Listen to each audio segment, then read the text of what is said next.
நம்ம பார்க்க போகிறது நுரையீரல் வறுவல் எப்படி செய்கிறதுன்னு. இப்போ நுரையீரல் கழுவி வச்சுருக்கேன், 2 நுரையீரல் கழுவி வச்சுருக்கேன். இதில் 1 ஸ்பூன் இஞ்சி பூண்டு விழுது சேர்த்துருக்கேன்.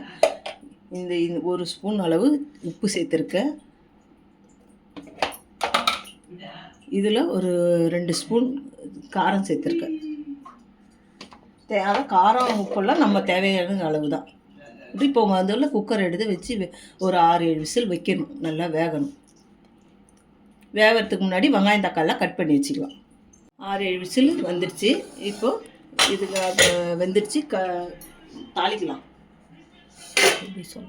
தாளிக்கிறதுக்கு வெங்காயம், பெரிய வெங்காயம் 2, சின்ன தக்காளி 2. தக்காளி தான், தக்காளி ரொம்ப போடக்கூடாது, ஏன்னா புளிப்பாக இருக்கும். அதனால் கருவேப்பிலை கொத்தமல்லி கட் பண்ணி வச்சுருக்கேன். இப்போ கடாயை வச்சுருக்கேன், தாளிக்கலாம். எண்ணெய் ஊற்றியாச்சு. கடாயில் கடுகு 2 போட்டாச்சு, 2 சோம்பு வாசனைக்கு போட்டாச்சு.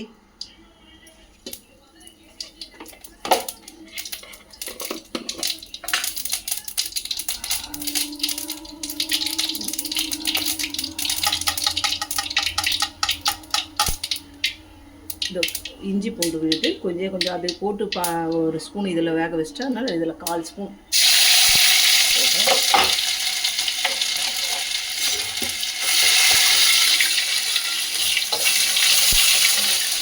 வெங்காயம் சேர்த்தாச்சு.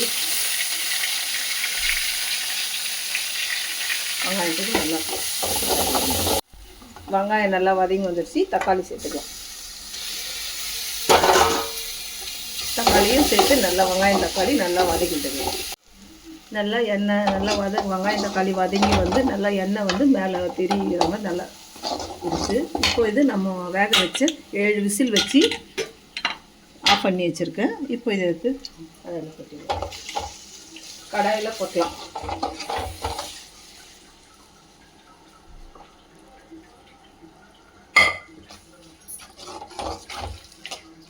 கரம் மசாலா ஒரு 1/2 டீஸ்பூன் சேர்த்துருக்கேன்.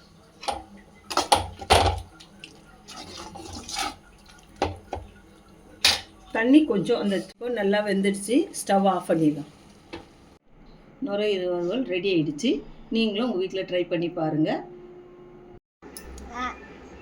வீடியோ பிடிச்சிருந்தா லைக் பண்ணுங்க, ஷேர் பண்ணுங்க, சேனல் சப்ஸ்கிரைப் பண்ணுங்க, பெல் ஐகானை ப்ரெஸ் பண்ணுங்க.